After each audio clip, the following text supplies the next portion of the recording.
Good evening, everybody on the East Coast. Good afternoon, everybody on the West Coast, and good in-between times to all our friends in the in-between spaces. And let me say that many of us find ourselves in those in-between spaces more and more these days. So welcome to all. We're thrilled that you could join us. And I want to give a special shout out to the folks that have joined us for the vast majority, if not almost all of our broadcasts over the past 100 some odd shows that we've done, and many of them have been very odd. Let me tell you this, when I see your names pop up, I don't see everybody who joins. We have hundreds upon hundreds of people who watch the broadcast each night now, which is incredible. But when I do see these names that are familiar, when I do see these names popping up from our beloved community, know that it means a great deal to me personally, and that it's really helpful to the broadcast to know that we have these friends and stalwart allies and regular viewers now who come to us and share this community with us. So thank you. You are seen, and you are very much appreciated. We appreciate your time and energy and spirit of being with us in community virtual fellowship for the past almost 5 months now. So welcome. And now that we have faced the pandemic of Corona, and we are thankfully embarking on the journey of trying to do our best to be of service in the epidemic of systemic racism. Here on the East Coast, we just faced a major storm too. So it's really quite the moment in so many ways. So forgive me in the background if you hear on my side of things chainsaws and heavy machinery. There was major trees that fell on the Byron Center for Social Justice headquarters here. So we're just getting fixed up, but we're here tonight to bring you a show as always, because we would never not be here to share time with you. And we have an amazing guest. Amazin LêThị is with us, who has an amazing journey to share, has done incredible work for so many different beautiful, diverse communities within our entire platform. And we cannot wait to speak with her about what she's done, what she is doing, and what especially she will do. We're thrilled to have her back. But we also have a tremendous week coming up. Tomorrow night, of course, is our open and out mic night, where we bring to the virtual stage our LGBTQIA folks and friends and allies to share their time, their energy, and their talent or lack thereof. But what we do is we do have a wonderful time bringing Friday nights, allowing us to kind of get into our weekends, if that still means anything, but allows us to be together as a community in a very informal and relaxed, but also very positive and energetic way. So come join us. If you have a talent you want to share, please do let us know. We're always looking for new folks to share the virtual stage with. But I know we have a great lineup for tomorrow night. So join us tomorrow night for open and out mic night. And then next week, we have some amazing folks coming at us. We have Kiese Lemon, who is the wonderful author of Heavy. Cannot wait to speak with them on Monday night. What a journey, what a book, what a talent, what a writer. On Tuesday night, we have usually our queer yoga. We're going to have that again, queer yoga on Tuesday night. And then Wednesday night, we're going to talk to this wonderful person, Sydney Ballou, who is a wonderful transgender boxer, ballroom expert, and queer historian. And I cannot wait to talk about all the different factions of their life and what they've been involved with and how they can bring it to our community. And then on Thursday night, we're talking with Justin Sayer. Justin Sayer is an incredibly popular screenwriter and author and actor, and involved in film and TV. A show you may know who they were involved with was Two Broke Girls and many other things. So we look forward to a conversation with Justin on Thursday. And then we're going to end the week with a wonderful drag show with Newark's very own Alicia Day. We're going to do a drag performance and also a great conversation with our community about drag culture, about the art of it, about the history of it. And if you saw Alicia on our virtual Pride, a month and a half ago now, you're going to know you're in for something special a week from tomorrow. So that's all that we have coming up. And we have a bunch of other surprises. I've been talking to a lot of folks just today about their appearance later in August And in September, we have a wonderful late summer, early fall, back to school stuff going on. Some tremendous authors, some tremendous poets, some tremendous actors, and we'll be able to share some of that news with you coming up very, very soon. But as I said, very, very excited about our guest tonight. Amazin LêThị is a wonderful, just a wonderful person. And the first time that she was with us, I was so incredibly inspired and impressed by her journey of homelessness to becoming one of the most visible and influential LGBTQI advocates in the world.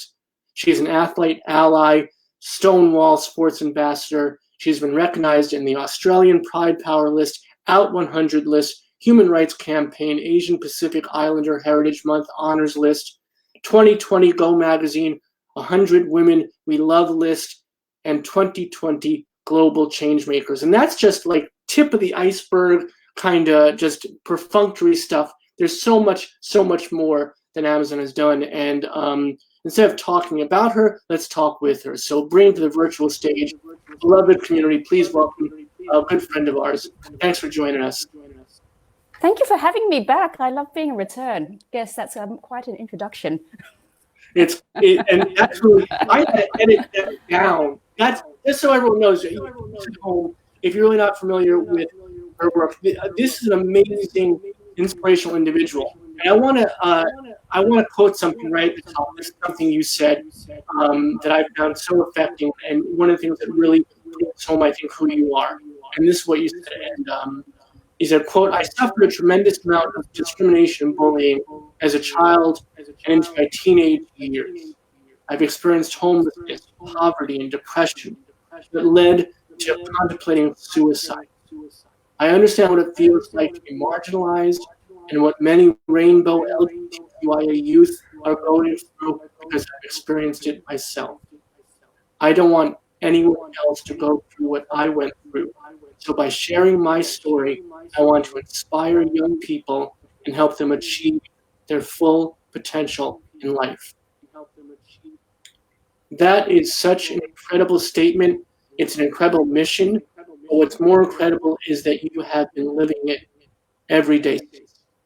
Yeah, no, absolutely. And I think of that quote now through COVID, because we know that LGBTQ youth have been disproportionately affected. And I can't imagine being homeless and in a pandemic. And, and I think, as we're coming out of the pandemic and as the world slowly starts opening up, we have to think differently about the community, and we have to unite in a very different way that we did before. And then when you look at businesses, CSR programs have to think differently, because I think for far too long, LGBTQ youth experiencing homelessness have always been fallen by the wayside. And also when we look at transgender women, particularly, transgender women from different racial groups, we need to look at how we can better support them as well. I mean, I think of the program, if I want to quickly, go into it. A number of years ago in Vietnam, I was the first to give out educational scholarships to transgender youth, and it was $1,000. But to them, it was like receiving $1 million. It was life-changing. And I just keep thinking about that and thinking that, we can help very marginalized communities if we want to, but we don't. But we need to. And I think, definitely coming out of, we're in the worst health crisis right now. And so much of our community is suffering, particularly in terms of being in a shutdown, being with families or relatives that don't support and love and celebrate our sexuality or our gender identity or however we express ourselves. So we need to think of, how we can better support our community and, through companies having better CSR programs that really look at our needs. Right. And we've been talking a lot about that on the show for the past 4.5 months, since we started way back in March. And one of the things that's been a constant with almost every guest we've had is whatever community they're a part of, whatever they represent, whoever they are engaged with, the conversation has always turned towards some point, how does this moment that we have, how does this time that we're going through, how do we come through it? So the new normal is not going back to what it was, because that didn't seem to work for a whole bunch of us. So how does this moment become a movement? And not just when it pertains to Black Lives Matter, or Black Trans Lives Matter, or COVID relief, or everything that we're dealing with right now, and we're dealing with so much. But how do we, all of that coming together? One of the constant answers we've had, right, is that we see the intersectionality now. Each community can see how we can connect together and how we can be empathetic to each other. And that's something you've been doing for years. Yes. This is not new to me, having intersectional conversations. It's not new to me, being part of communities that aren't particularly my own community, because I think that, we're different but the same. And though I may look different from you, and though I may feel different inside, there are so many similarities that thread us together. And I always keep thinking we're stronger together than we are apart. And we're all fighting for the same cause. We're all fighting for the same rights. So we need to do this together. And I think even more so now. So how did you, let's go back and let's talk about your personal history. I know that we talked about this last time around the show, but the power hours become so exponential. There's so many new folks watching, which is wonderful. And we're so thrilled about that. So it gives us an opportunity to reintroduce you, as it were. So if you don't mind, can you share your personal journey, your history a bit? Because it definitely relates to what we're talking about. And what fascinates me about you, my friend, is that many other people going through the things that you do would be broken by it. But not only were you not broken, you were emboldened by it. But also it allowed you, again, what we were just talking about, is to see it not just from your spectrum, but allowed to be to open up to all these other colors, all these other communities. So if you don't mind, we'll start at the beginning. And I know that could be a whole hour in itself. But if you could give us, it really is really important, I think, for the community to hear it. That you were orphaned, that you were homeless, that you were contemplating suicide, and all these different moments. And then you came through and you became a bodybuilder. And you were able to both literally and figuratively, engage with your body in a way that allowed you this strength. So give us not a brief synopsis. Don't be brief, because this doesn't deserve brevity. But if you could just share your personal journey, so we can get an idea of how you went through, how you navigated this. Sure. So I grew up in an all-white background. I'm a transracial adoptee, so I always looked different. I couldn't hide the fact that I was Asian, and I felt very confused inside. I had no word for the feeling that I felt inside.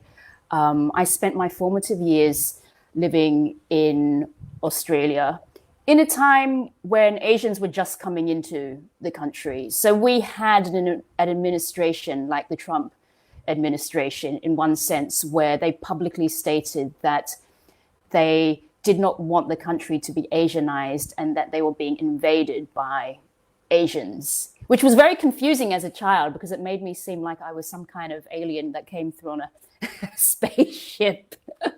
I was bullied constantly as a child for being Asian, for being different. I suffered a terrible amount of racism as well. I never saw an Asian person in the media or on TV. I never saw an LGBTQ person. So I never had a word for how I felt inside. And I absolutely 100% believed that I was the only Asian child that felt like this, that I was the only LGBTQ person in the world. And it was a very isolating and lonely feeling, thinking like you're the only person in the world that feels like this, and you've never seen anyone else in the world like you as well, to acknowledge the fact that you are loved and celebrated within the community. I didn't even know there was a community, full stop. I never had a support network or a mentor as a child. I was bullied a lot by society, by the school kids, by my teachers. I remember poignantly as a child, I was made to stand up in front of the entire classroom with I think it must have been about 30 kids or so. And the teacher said, this is what failure looks like.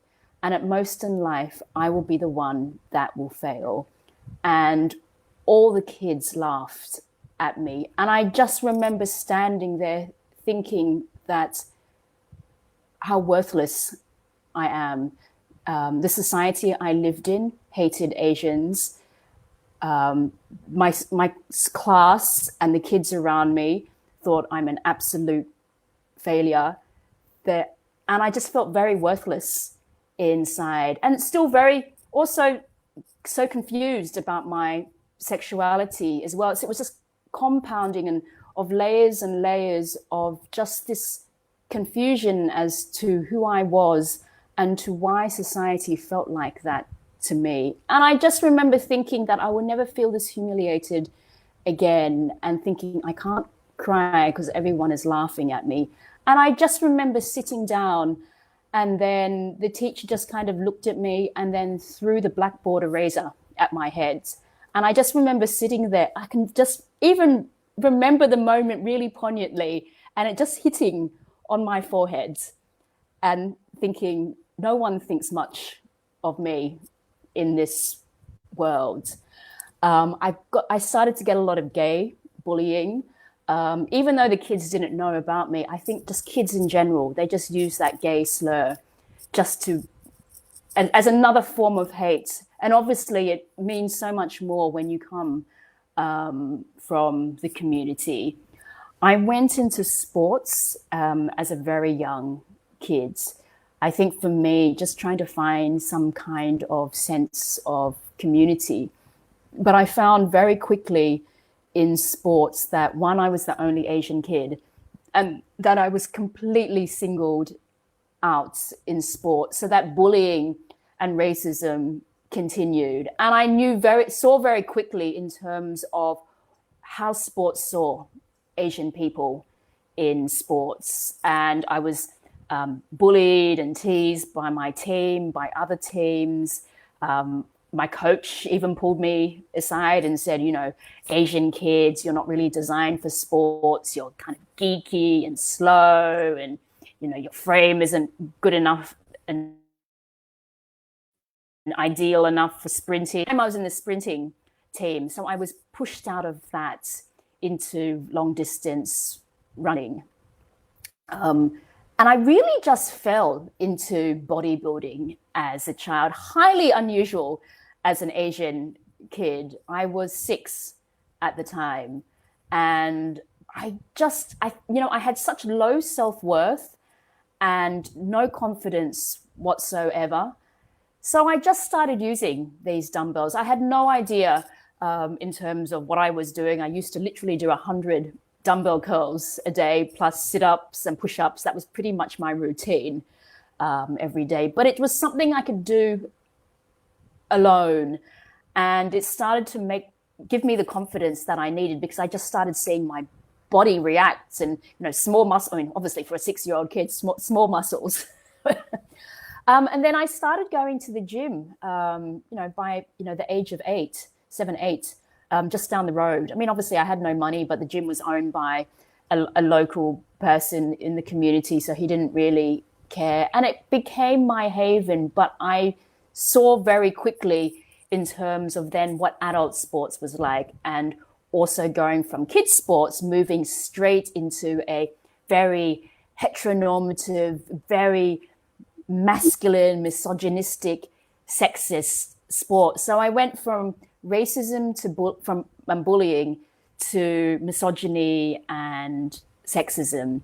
The men just didn't really know how to receive me in this space. I mean, you're at this age. I mean, you're talking about 7, 8-year-old Asian kids walking into a male-dominated space. I had absolutely no idea what I was doing. I would literally just spend hours just kind of fumbling around on the machines while grown men would say very sexist and misogynistic things to me, to my face and behind my back.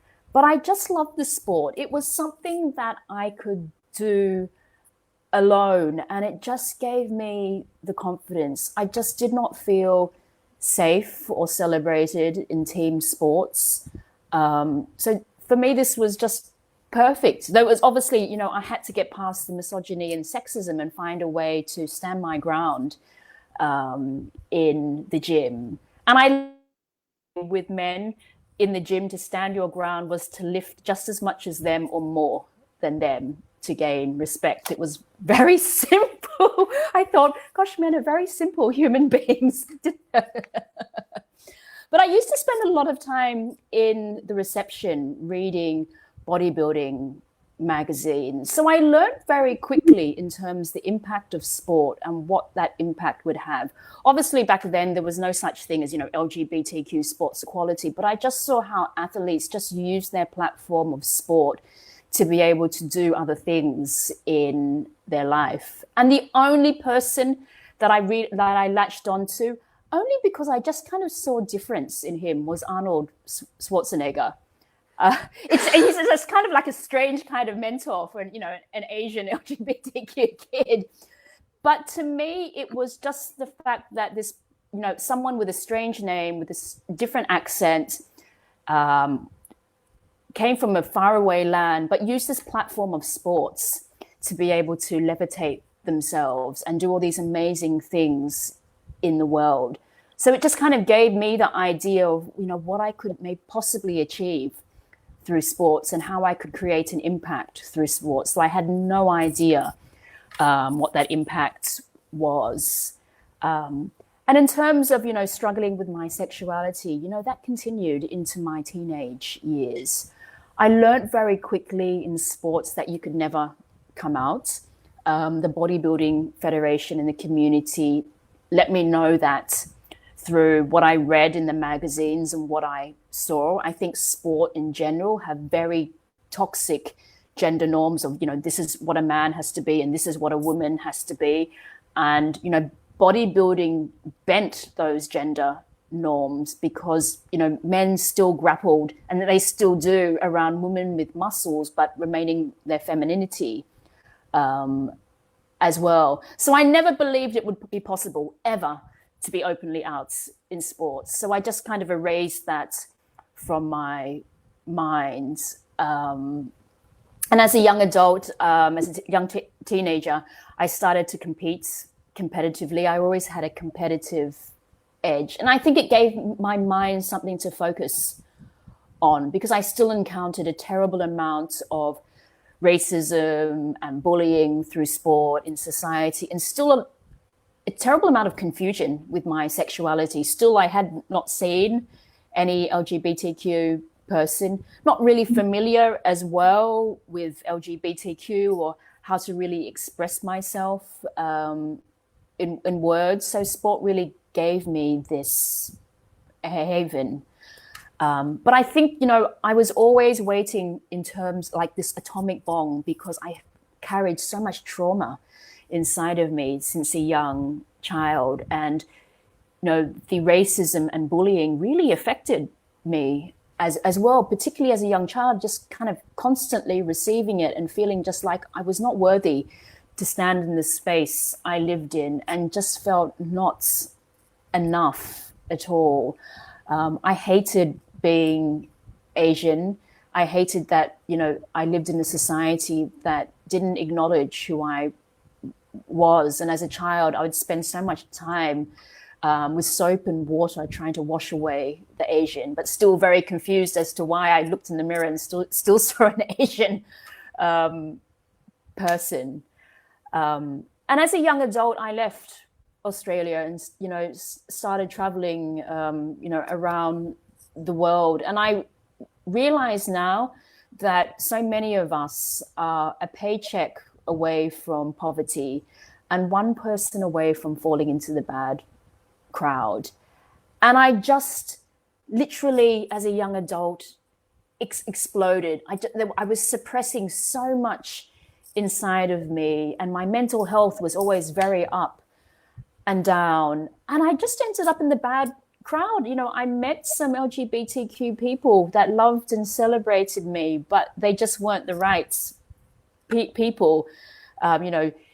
Drinking, all kinds of drugs, partying 24/7. And I just spiraled out of control. And literally one thing led to another. And I ended up homeless for a number of years. And it literally would have been my darkest years. I suffered from severe depression. I was always suicidal. Thinking about, this is it. There's no point to my life now at all. Heavily in debt. And I just kind of felt pretty much I had hit rock bottom and realized, how society treats you when you're at the margin of your life and what people think of you. And I just remember begging in the streets once and thinking, I just can't do this again, because the way people look at you and the way they not acknowledge you just with the flicker of your eye just makes you just feel like lower than the ground that you walk on.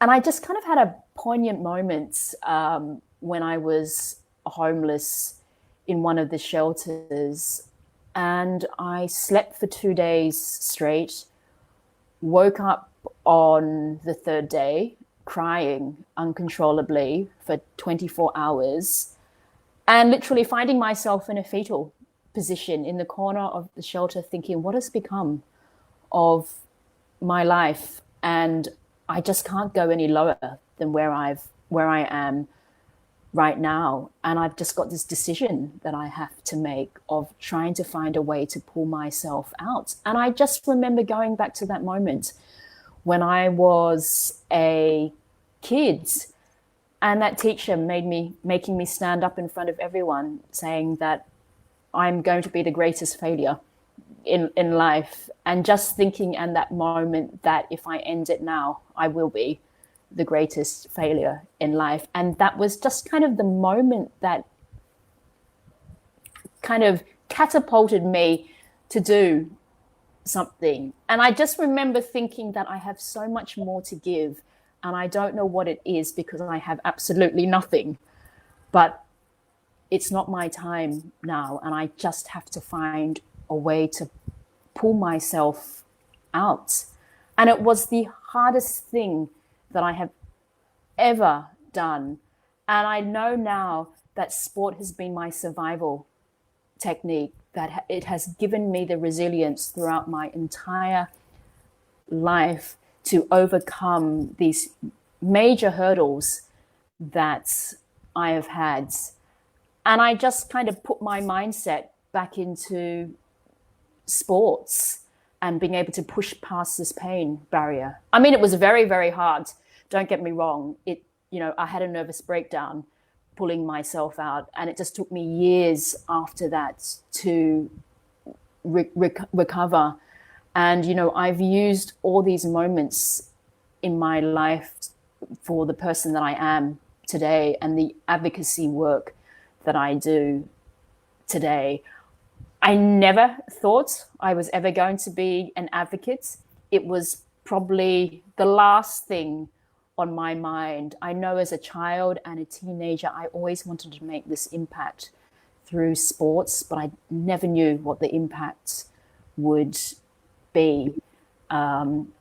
I was definitely, I mean, it's taken me even, up until now to be able to share my story, because it's just been, so many times in my life a very painful and traumatic journey, and a very lonely journey, and through the pandemic, it's really made me think as well in terms of what homeless LGBTQ youth are going through now, and what so many LGBTQ people are experiencing through this isolation and the loneliness and touch starvation. I have to say, it hasn't been easy for myself either.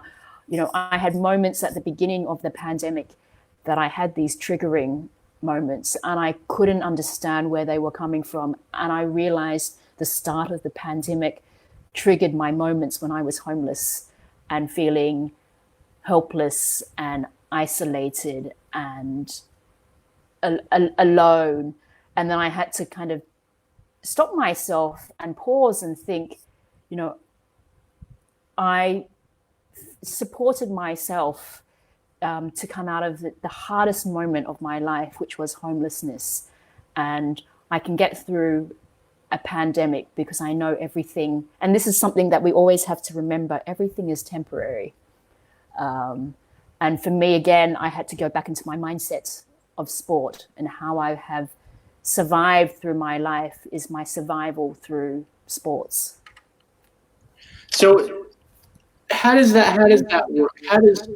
So you're at this fetal position and you say, I can't go any lower. This is it. This is as low as I go. So either it's time for me to come out of it. And you go through this spiral, and instead of spiraling down, you spiral up, and you say, it's time for me to re-engage. And I think this is important. This is not something, the last time we talked, we didn't touch on this, because the story is so moving, so powerful. You don't want to dissect it per se, but I would really love, if you don't mind, talk about the concrete steps you took from that moment to founding your own foundation, to being at the White House, to being that possibility model that you never had as a youth, to working with, GLAAD and knowing that organization is one of the preeminent ones doing work that needed to be done as far as kids like you seeing someone like themselves represented in movies and in books and on billboards and so on and so forth. So what are those, if you don't mind, telling us what those concrete steps were from that moment to the things that you accomplished, very, very soon after? Sure. I mean, when I think of how I've accomplished very difficult things in my life, it goes back to my childhood. And, when you don't have a support network, when you don't have any mentors, you have to create some kind of resilience. I mean, when I think of, people ask me, what's the concrete step, like there's kind of this book that I have, like, step 1, I did this, step 2, I did that. It's I think, one, I'm a very particular person in terms of being very gritty, very resilient. I don't give up, and I'm very persistent and determined. I also spent a lot of time as a child reading, because I didn't see myself anywhere. I didn't really have that many friends at school. I would spend a lot of time in the library reading. So I read about people like Walt Disney. I read about people like Colonel Sanders.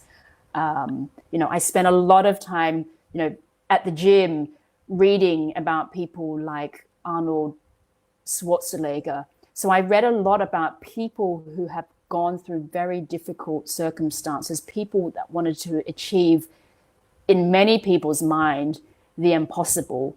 And I read their stories, which I think as a child gave me a sense of hope that anything is possible.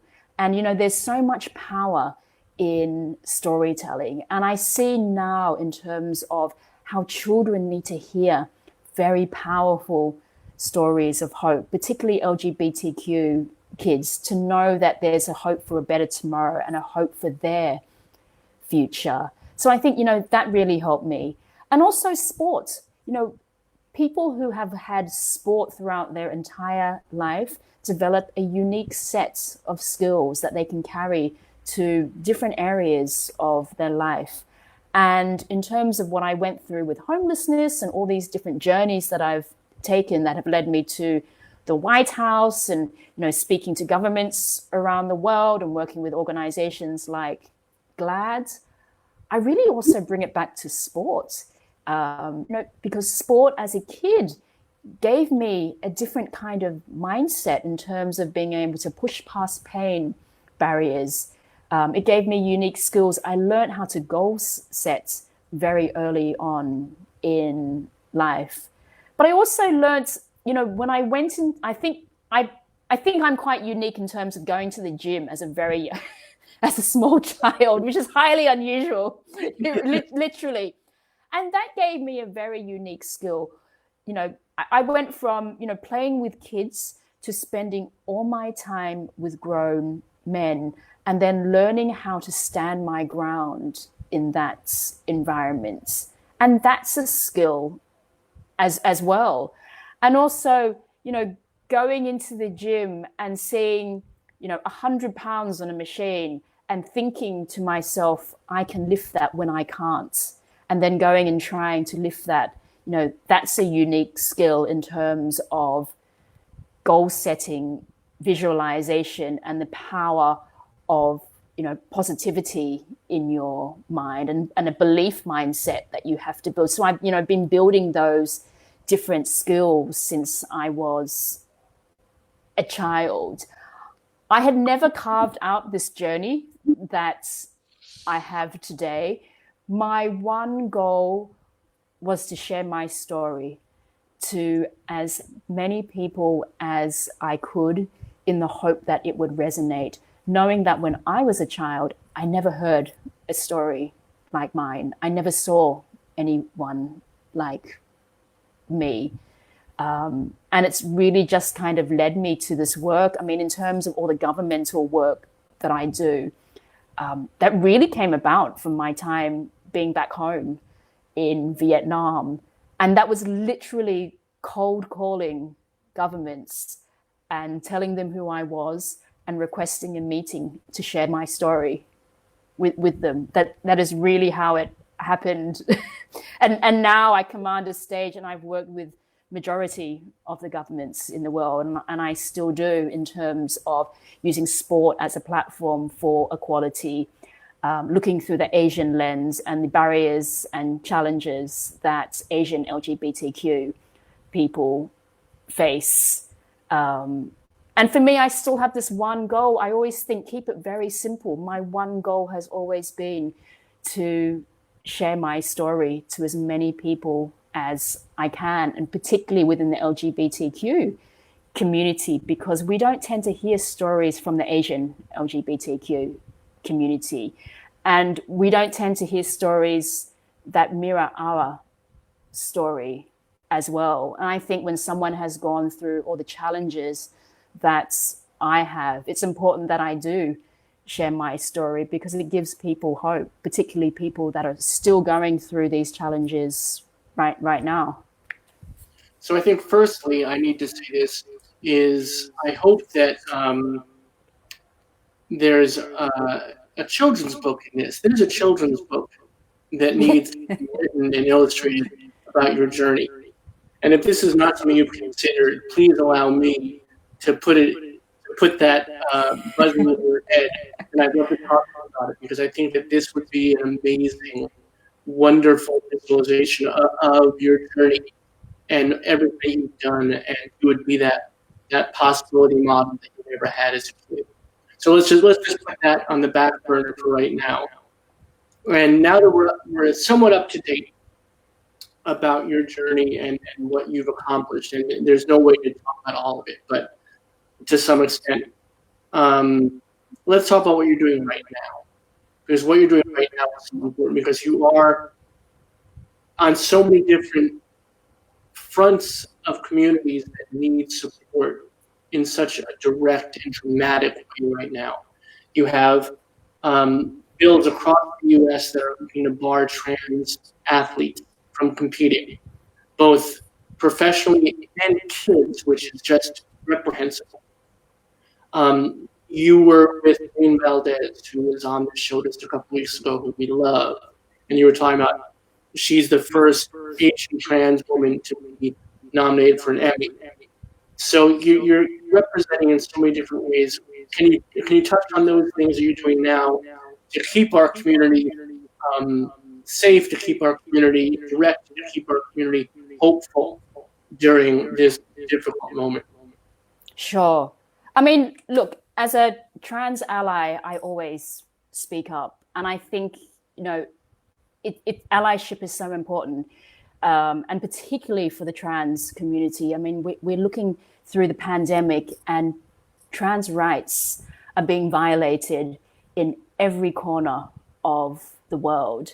And when I heard about the bill that passed in Idaho, it made me feel really sad, because I remember how much I loved sports as a child, and just kind of thinking that, there's some trans kid right now crying because their love of sport has been taken away from them. And it makes me teary thinking about it. So, with the work that I do as an athlete ally ambassador and a Stonewall ambassador, and just personally as a champion for sports equality, it's so important that we speak up, because in terms of being an ally, I have to be an advocate. It's what's said when trans people are not in the room, and who I am, and raising my voice there.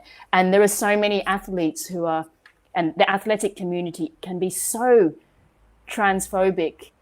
And, we know that, sport should be welcoming for everyone. And, everyone should have the right to thrive through sports.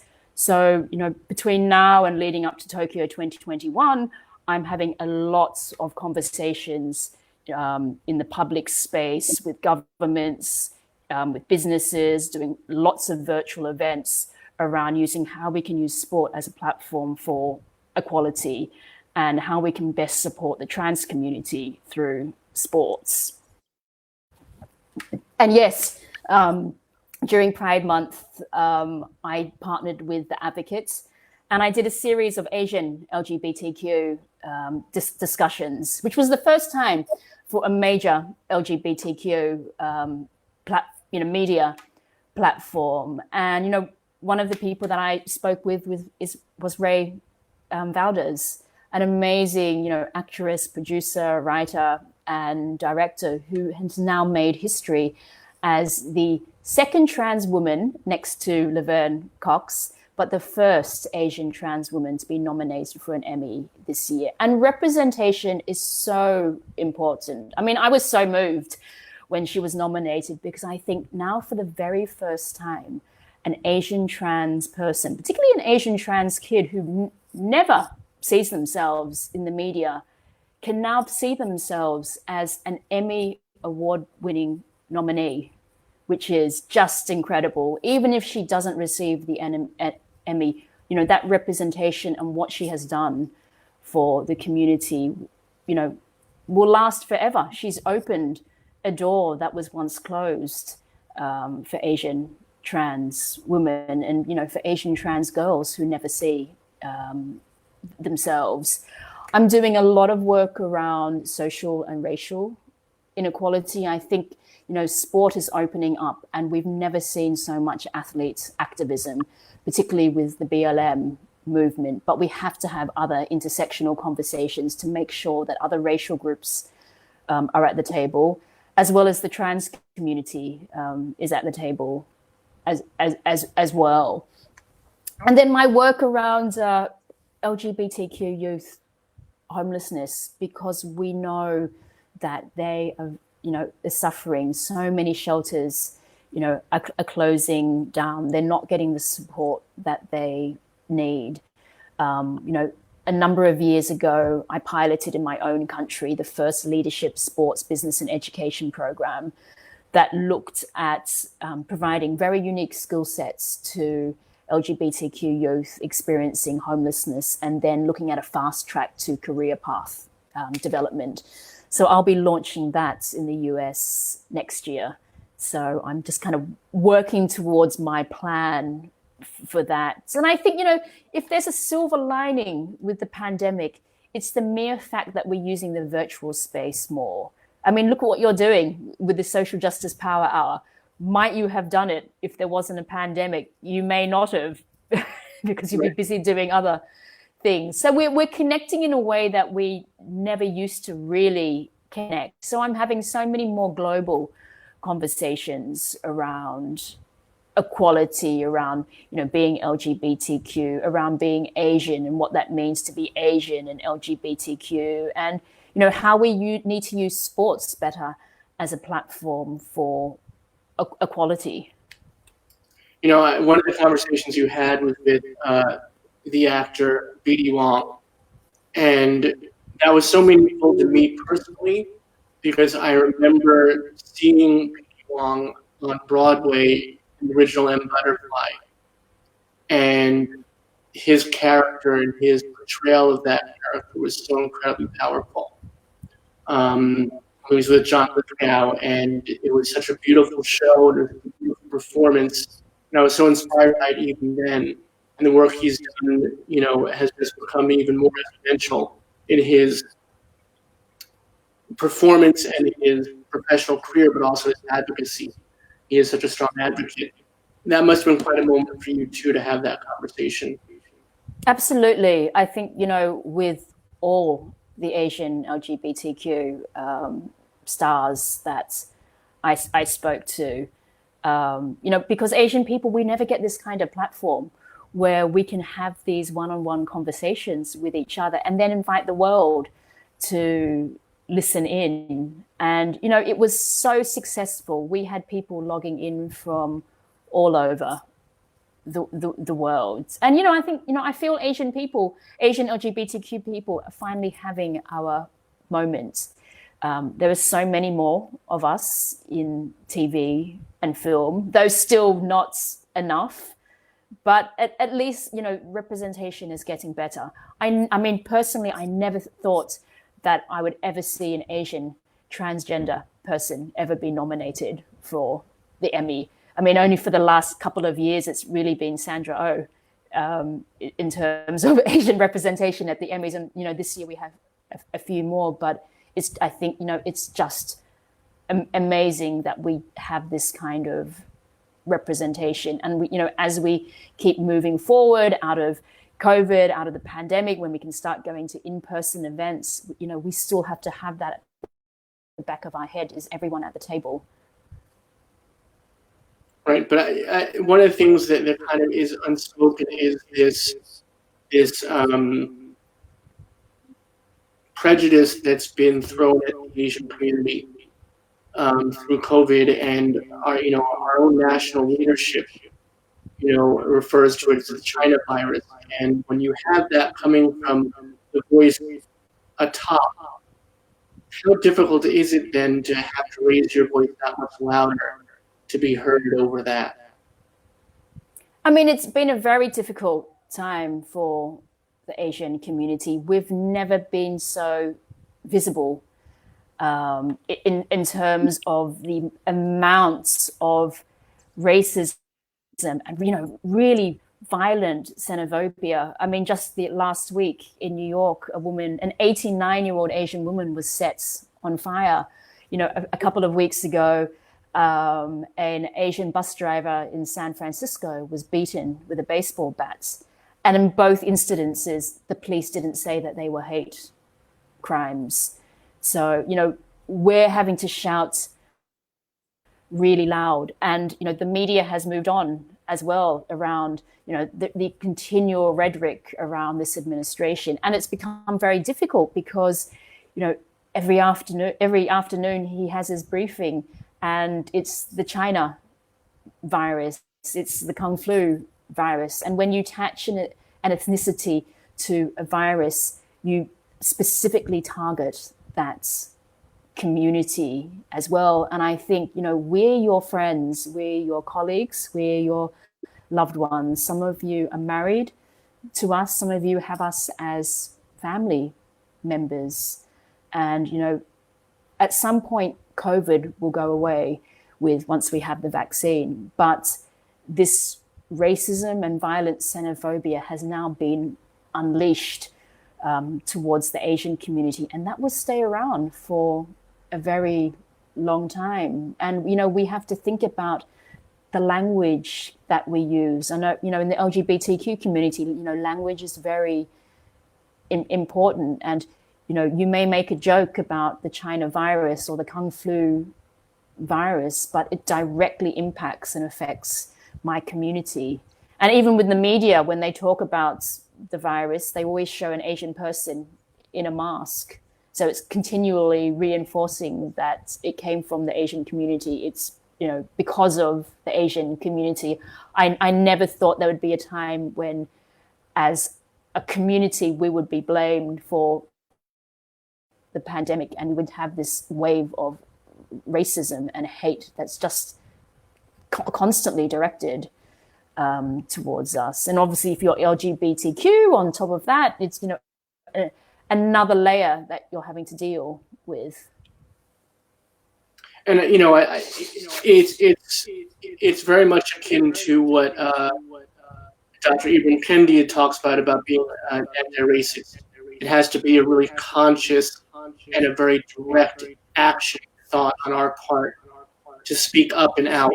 And as you are such a solid ally to the trans community, many of us then have to echo and mirror that for the Asian community. And I know that no one person is a representative of the community. So I'm not asking you as a whole community, but as an individual, can you give us some guidance on how we can be the best allies as possible? I think it's all about being an advocate. So when an Asian person is not in the room, and if you hear racist rhetoric, you have to call it out there and then and tell that person, why, it's racist. And also, we have to check it. I think it's a time when we have to check in with ourselves of our own unconscious bias as well. For many of us, we may say, Kung Flu virus, and, we think it's funny, but you're then, subconsciously and consciously, even when Asian people aren't there and you may be joking with your friends, you're still attaching an ethnicity to a virus. And, also, if you have Asian loved ones in your friendship circle, in your relationship circle, in your family circle, check in with them. Give them a call, send them a text message just to see if we're okay or if we need anything. There's these little things that you can do. And then, being mindful of the conversations that you're having on social media as well, because, there is a lot of, cyberbullying, racist attacks, racist rhetoric across social media as well. So be mindful in terms of what you're reading, because, some media outlets are slanted different ways. So, just being kind of mindful in that respect as well. And then look at, what community organizations do you support? Think of making donations to Asian organizations. So, you could look at making a donation to Asian Americans Advancing Justice. They have chapters in every state. Think of where you are living in the US or around the world and think, is there an Asian organization in my community that I could volunteer my time or donate to and support? These have been similar asks within the BLM movement, which are the Black organizations, which are the Black trans organizations in your community that you can support? And I think that you touched on a couple of important points. One is that check your news sources, check that there's no even... Have you frozen? Oh, I'm sorry. Can you hear me now? I think you might have frozen. Oh, because I think that you touched on a couple of important points. One is that I'm seeing it at home. Everyone can hear me, so you can't know even...